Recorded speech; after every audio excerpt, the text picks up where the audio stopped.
श्री रामचंद्राय नमः। श्री सद्गुरु परमात्मने नमः। सुदामा जी का आशीर्वाद। श्री सुदामा जी द्वारका गए थे।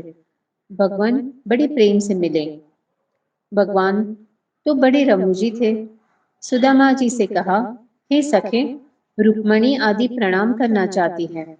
सुदामा जी बड़े प्रसन्न हुए, बोले, हाँ हाँ, जरूर आवे। भगवान ने रणवास में खबर कर दी, पर वहां तो 16,108 रानियां, फिर उनकी दासी। हुआ अब प्रणाम का प्रारंभ। बेचारे ब्राह्मण देव ने आशीष भी प्रारंभ कर दी। अखंड सौभाग्यवती भव, पर थोड़ी ही देर में थक गए। तब सौभाग्य सौभाग्य कहने लगे। पीछे तो 100 चला, थक कर चुप हो गए और बोले, कृष्णा अब माफ करो, तुम्हारा रणवास मेरी उम्र भर में भी पूरा न होगा। इस प्रकार आप सब तो पूरे होंगे नहीं, आते ही जाएंगे, फिर मेरी क्या दशा। प्रेम में याचना नहीं, प्रेम है बलिदान।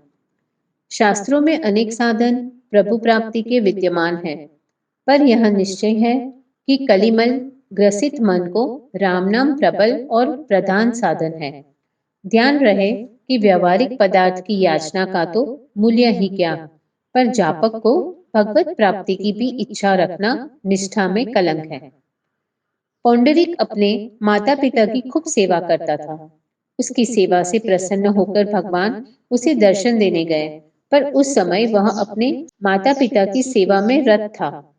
जब तक सेवा से निपटा, तब तक भगवान विठलनाथ को खड़ा रहना पड़ा था। सत्य प्रेम कुछ चाहता ही नहीं। जो चाहता है वह प्रेम नहीं, स्वार्थ है, चाहे वह व्यवहारिक हो चाहे परमार्थिक। प्रेम यानी बलिदान, शरणागति। प्रेम प्रेमी में उदय होता है, ऐसा नहीं। प्रेम प्रेमास्पद में उदय है। प्रेमास्पद एक ही परमात्मा है। पहले जलता है दीपक, तब पतंगा जलता है ना। प्रेम न करे तो वह पतंगा ही नहीं। प्रेम का बाद नहीं, पर याचना का विरोध है। आशय समझो, यह गंभीर विषय है, इसे खूब समझो।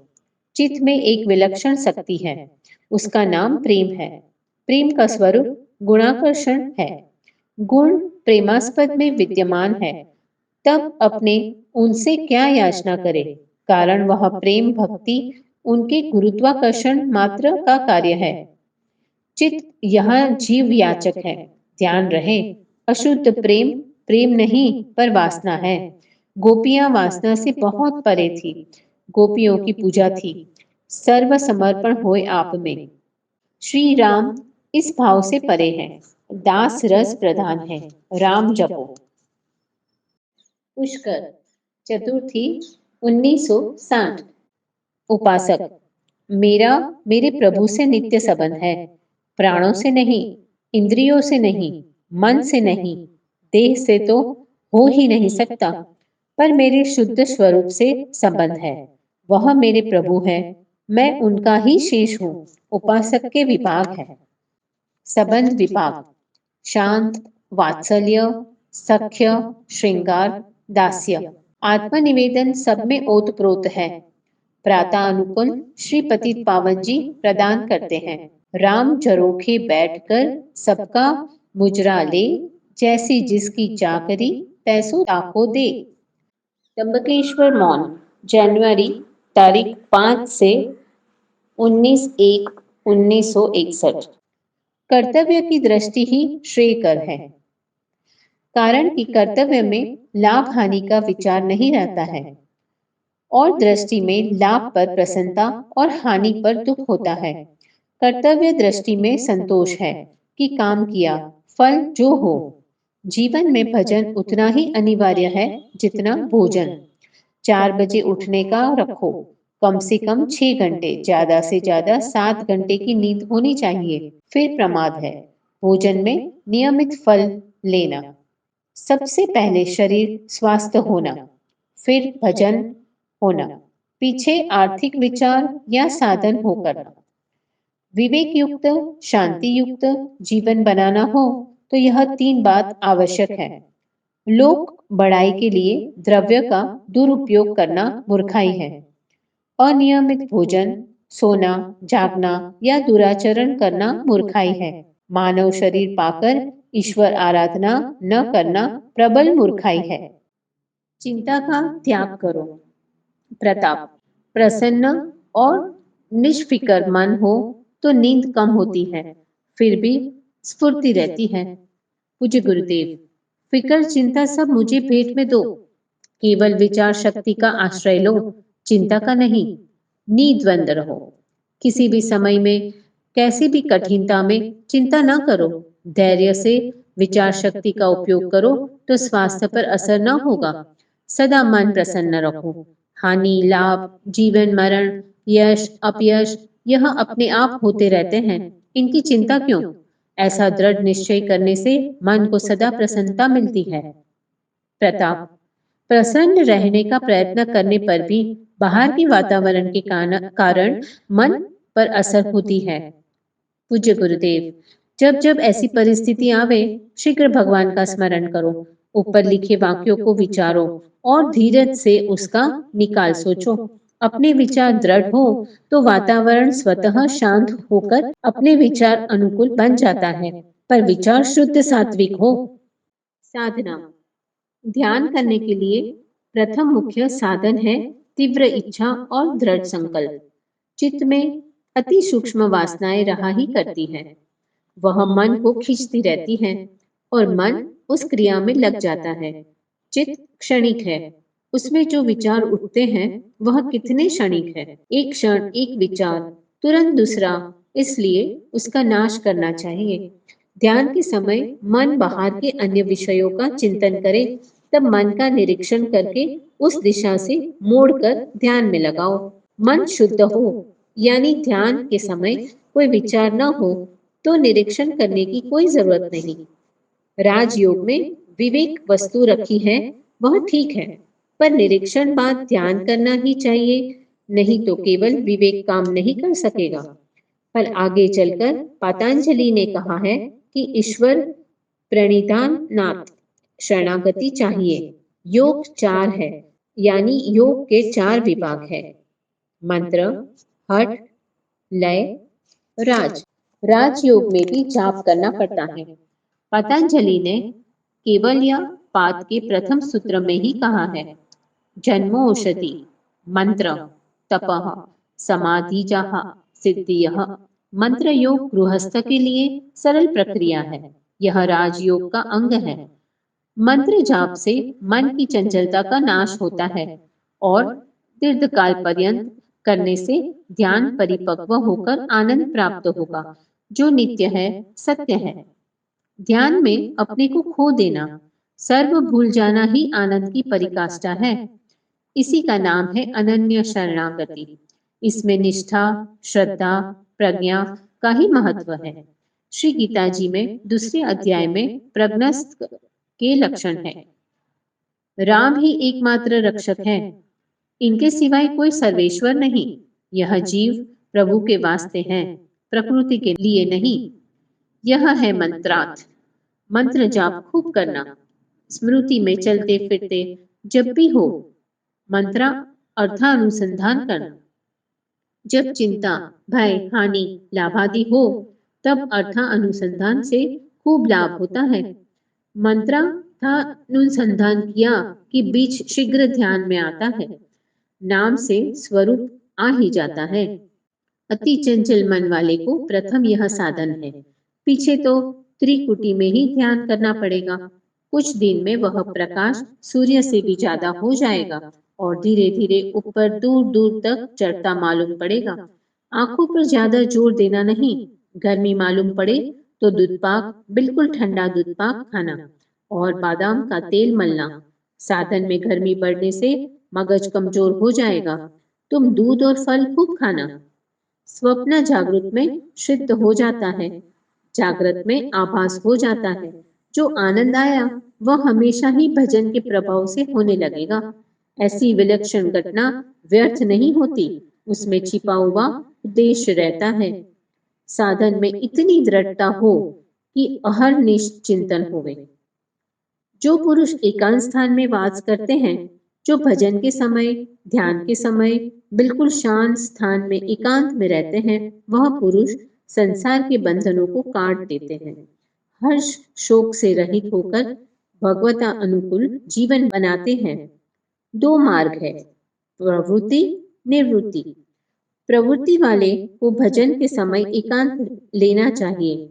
निवृत्ति वालों को सदैव निर्जन यानी एकांत में रहना चाहिए। फल दोनों का समान है। ब्रह्मचर्य पालन करने का सरल उपाय है, ईश्वर सर्वत्र है, इसका सतत ख्याल रखना।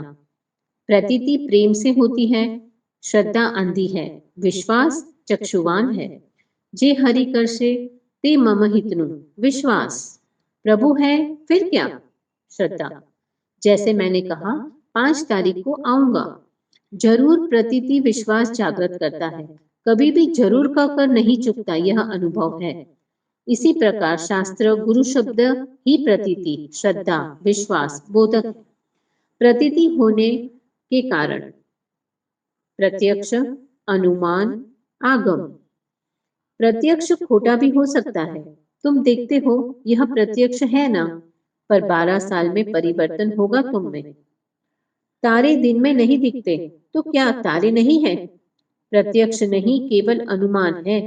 इसी प्रकार भगवान को, तत्व को शास्त्रवेताओं ने देखा है और हम नहीं देखते, तो ईश्वर का अभाव नहीं है। अंध मनुष्य अनुमानिक ज्यादा होते हैं, उनको दूसरी इंद्रियां बोध कराती है। केवल बुद्धि में ही विकास होता है, कारण की दृश्य देखते नहीं, तो मन की वृत्ति विषय को सिद्ध कर लेती है। उदाहरण, जो माँ को न देखे तो माँ का मन न बने, और मन को कुछ काम चाहिए तो जो विषय वह जानता है उसी में ही विकसित होता रहता है। अपराधी को क्षमा करना उदारता। अपराधी का कृत्य सहन किया, क्षमा ही तो धर्म का स्वरूप है ना।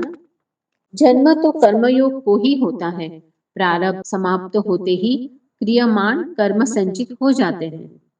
निमित्त को सुंदर बनाओ। जिस निमित्त से भगवान की ओर जावे, वह निमित्त कितना ही असुंदर हो, जैसे सुरदास और वेश्या। निमित्त असुंदर है, पर वह निमित्त कितना सुंदर हुआ। निमित्त को ही सुंदर बनाना, भगवत विषय परिणाम तो असुंदर होता ही नहीं। संस्कृति। विकास का अर्थ अपनी संस्कृति खोना नहीं, पर संस्कृति की रक्षा करने को ही विकास करना सार्थक है। जिस देश की संस्कृति में व्यभिचार है, उसका शीघ्र पतन होता है। जब गांधी जी लंदन गए और सम्राट से मिलने जाने लगे, तब उनसे कहा गया कि तुम इस पोशाक में पार्लियामेंट में न जा सकोगे। तब गांधी जी ने कहा, भले मुझे नहीं मिलना है, मेरे देश के कपड़े मुझे प्रिय है। स्वभाव, वाणी, विवेक, बुद्धि, अक्षर, आकृति कभी एक से नहीं होते, और साधु कभी एक को दोष नहीं देते। जब वह कहते हैं तब इसी प्रकार कहते हैं कि तुम सब या अमुक अमुक ऐसा करते हो। इससे जो निर्दोष होते हैं उन्हें विचार क्यों, और जिसमें दोष हो वह समझ जावे। बस इतना ही अभिप्राय होता है। ममत्व की महिमा। पक्षी भी अपने बच्चों को पोसते हैं, कोई स्वार्थ नहीं, पर भगवान की लीला, कितना ममत्व। अर्जुन के पास एटम बम जैसे शास्त्र थे, मंत्र, जंत्र, तंत्र तीनों थे, उनका आत्मबल था। अब यंत्र बल है। कैलाश मानसरोवर चीन के हस्तक गए। देखो, 200-250 वर्ष में हमेशा परिवर्तन होता ही रहता है। यह मुझे नई बात नहीं लगती। इस परिवर्तन की मूल भीति कारण मानव सुख चाहता है, पर सुख की दिशा भूला हुआ है। भगवान का विधान ही ऐसा है कि प्रकृति पर छोड़ देते हैं। शरीर रोगों की खान है, गृहस्थी शोकों की खान है, फिर चिंता क्यों? जीवन सत्कार्य युक्त हो वही सार्थक। खांसी आदि असंयम का परिणाम है, तब गोली क्या करे? गोली आदि औषधि मन के संतोष के लिए है। भोगों की समाप्ति पर रोग अपने आप चला जाएगा या शरीर चला जाएगा, रहेगा नहीं, यह निश्चय है। तीर्थ यात्रा। देखो, यात्रा तीर्थ की जाती है। तीर्थ है जो जन्म मरण के दुखों से छुड़ावे, तारण करने योग्य स्थान। यात्रा उन स्थानों की होती थी जहां महात्मा पुरुष निवास करते थे। वहां जाकर उनके उपदेश अनुकूल जीवन, विचार, आचरण बना लेते थे और शांति प्राप्त करते थे। और अब समय सब समय अनुकूल बदल गया। पवित्र स्थान में प्रवेश करने से, परमाणु शुद्ध होने से मन में अवश्य परिवर्तन होता है। मकर संक्रांति, ग्रहण आदि में गंगा, जमुना आदि तीर्थ में स्नान करने से मन पवित्र होता है। यात्रा में बहुत पवित्र परमाणु होते हैं। वहां जो पवित्र विचार आवे, उनका शांत चित्त से मनन आदि करके आचरण में उतारना चाहिए, तब यात्रा का लाभ मिल सकता है। एक बार मैं जमुना के दलदल में फंस गया था, मथुरा के पास। ऊपर से सूखा था। तब किनारे के आदमी ने देखा और जोर से कहा कि पड़ जाओ और सो जाओ। फिर रस्सा फेंका। कभी कभी पूरे के पूरे दलदल में उतर जाते हैं, निशानी तक नहीं रहती। राजस्थान में रेती का यह कारण है कि वहां 26,000 वर्ष पहले समुद्र था। बीकानेर में तो देखते आश्चर्य होता है। हवा चले और बैठे रहो तो रेती में दब जाओ। वहां पानी का बहुत कष्ट है, रेत ही रेत है। जमुनोत्री में गंधक है, इतना गर्म पानी निकलता है कि रोटी उबल जाती है। देखो, यह रचना एक अद्भुत शक्ति के ज्ञान संपन्नता की है। मुरैना, चित्रकूट, मौन, 1961। आओ तो भाई सेवा तुम्हारी, बैठो तो टाटों का बिस्तरा है। जाओ तो भाई खुशी तुम्हारी, यहाँ तो रास्ता सफा पड़ा। नेत्र यज्ञ, मुरैना। आओ तो भाई घर है तुम्हारा, बैठो तो कंबल का बिस्तरा है। जाना है तो खुशी तुम्हारी, वन का रास्ता खुला पड़ा है। चित्रकूट। खुराशान, खुदेसो डुबा, पूरब डुबा खाने से, मारवाड़ मन सुबह डुबा, दक्षिण डुबा गाने से। जीवन क्षणिक है, हरि स्मरण कर लो। विषय जीवन दिए नहीं, इसे न भूलना। मेरे को पहचानना, ऊपरी बातों से अपना कोई निश्चय न कर बैठना। जीवन का ध्येय है आत्मा अनुसंधान, पर उनकी कृपा भविष्य में कौन संपादन कर सकता है, वह देखना बाकी है। भगवान की कृपा में ही शक्ति है, बिना कृपा कुछ नहीं। वह कृपा साध्य है, साधन साध्य नहीं। भजन में मन भले न लगे, पर नियम अवश्य करना। सीताराम जी के भजन बिना शांति नहीं मिलती। आत्म शांति सामान्य वस्तु नहीं, अंतकरण एकदम बदल देना पड़ता है। हमारे लिए ऐसी भावना हो कि हम जो कर रहे हैं ईश्वर के लिए कर रहे हैं। जीवन क्षणिक है, यह ध्यान में रहे। कल होगा यह निश्चय है, पर हम कल होंगे यह निश्चय नहीं। काशी बेन की ओर देखते हुए कहा, आज कहे मैं काल करूं, काल कहे फिर काल। आज काल के करत में अवसर जासी चाल। रंजन परणे फिर करूं, फिर रमेश की बात। अश्विन को परणाए के करूं, भजन दिन रात। कल पर आज का कार्य छोड़ना अविचार है। आजकल का विचार काम का बाधक है। हर समय हरि स्मरण करो। संकल्प दृढ़ता और श्री सद्गुरु वेद वचन विश्वास से प्रभु प्राप्ति होती है। घर में रहकर भजन करो। जब कठिनता हुए और चित्त खिन्न हो, तब भगवान स्मरण करो। यदि सुख चाहते हो तो प्रभु शरण में रहो। सर्वेश्वर भगवान जीव मात्र का नियंता है। भगवान को भजते तो बहुत है, पर भगवान जिसे भजे वह विरले हैं। जब भगवान अपने हैं तो भय किसका। सामान्य जीव अपने अपने को पहचानते हैं, तो वे प्रभु कैसे भूले।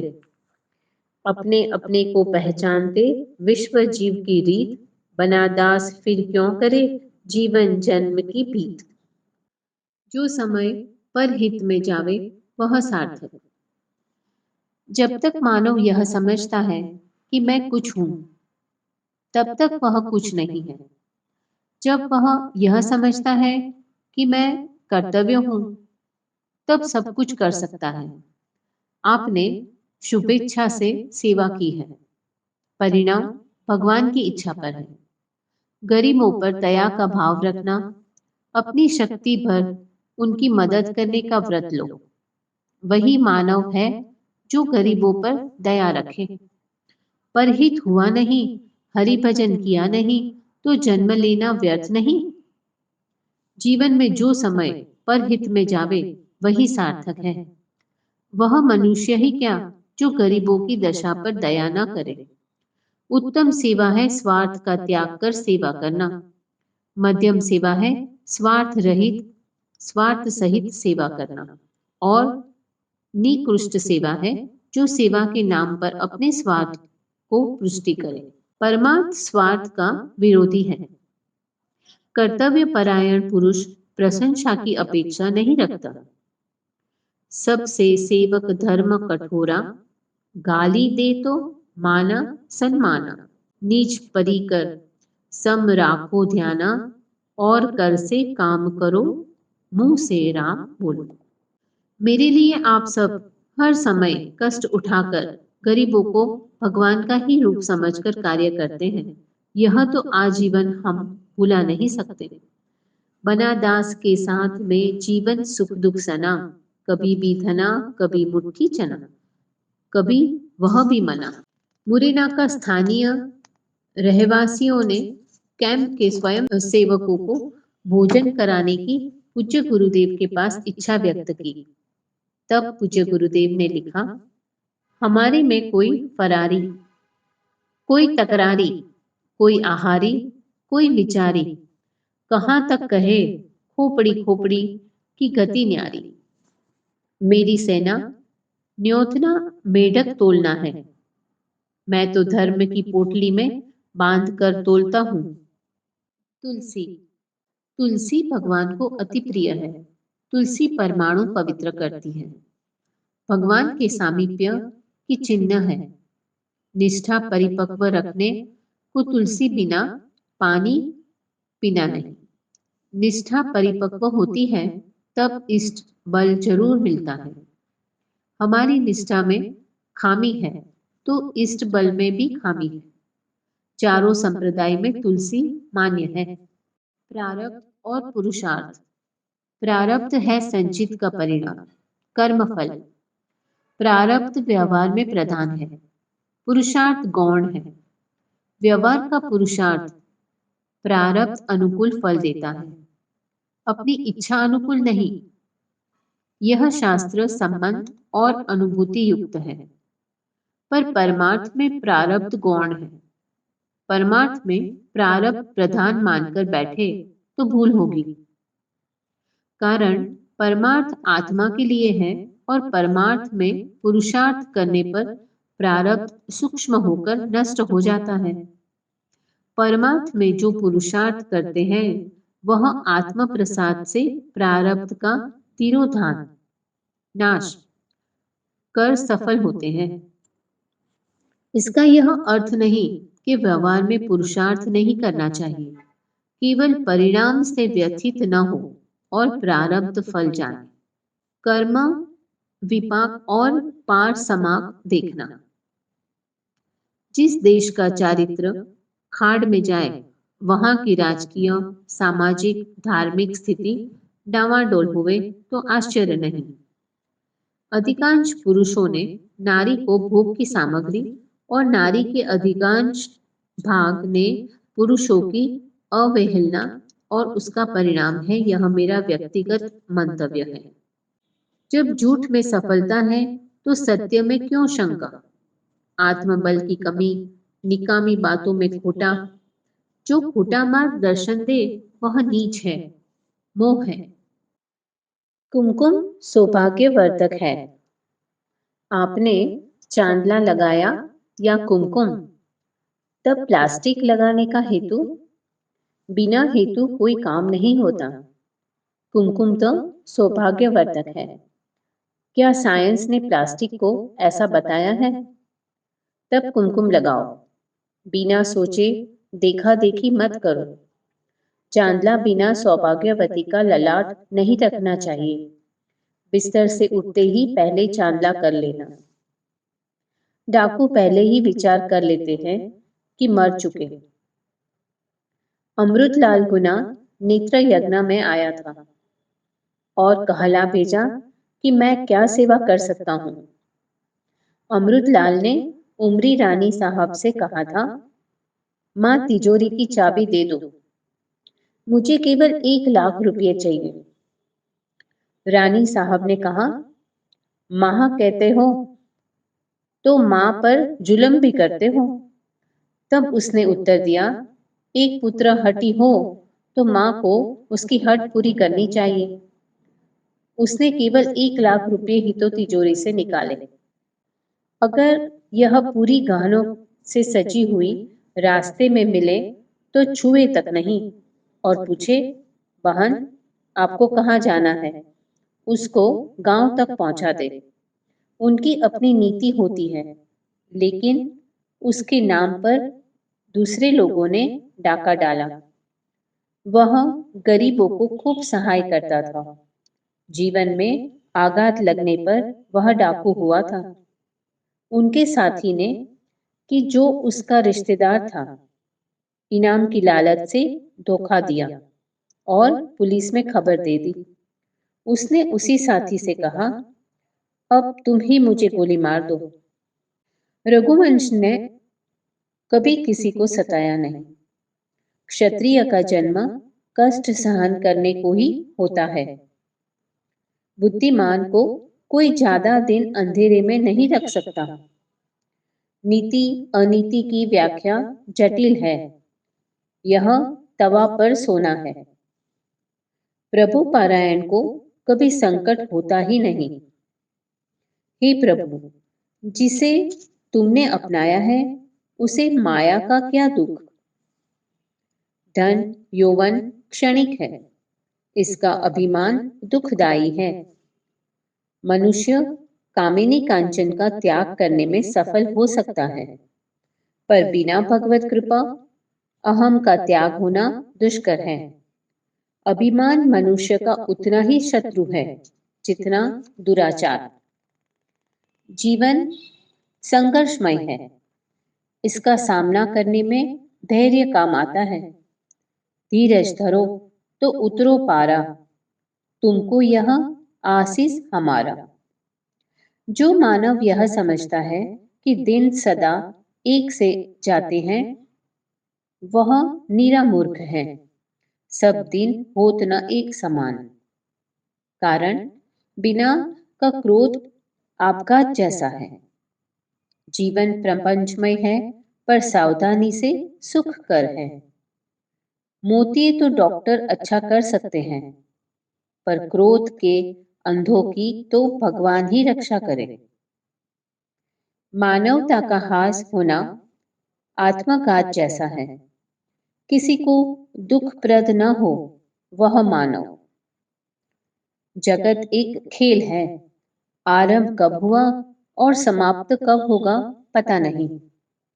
देखो, खूब सोचो, प्रभु के विधान में कुछ भी फेरफार करना मानव शक्ति के बाहर है। भगवान जो करते हैं वह ठीक ही है। न मैं करता हूँ, न मैं नहीं करता। जैसा होगा वह अच्छा होगा। जो विधि ने लिख दिया, छठी रात के अंक, राई गटे ना तिल बड़े, रे रे जीव निशंक। मैं स्वतंत्रता को महत्व देता हूँ, पर स्वच्छंदता को नहीं। जीवन शुद्ध बनाओ। मैं और तू मिटे तो चौकस जानो कि माया का आवरण मिटा। मनुष्य भगवान से बचे तो उसे जम का फंदा जरूर मिले।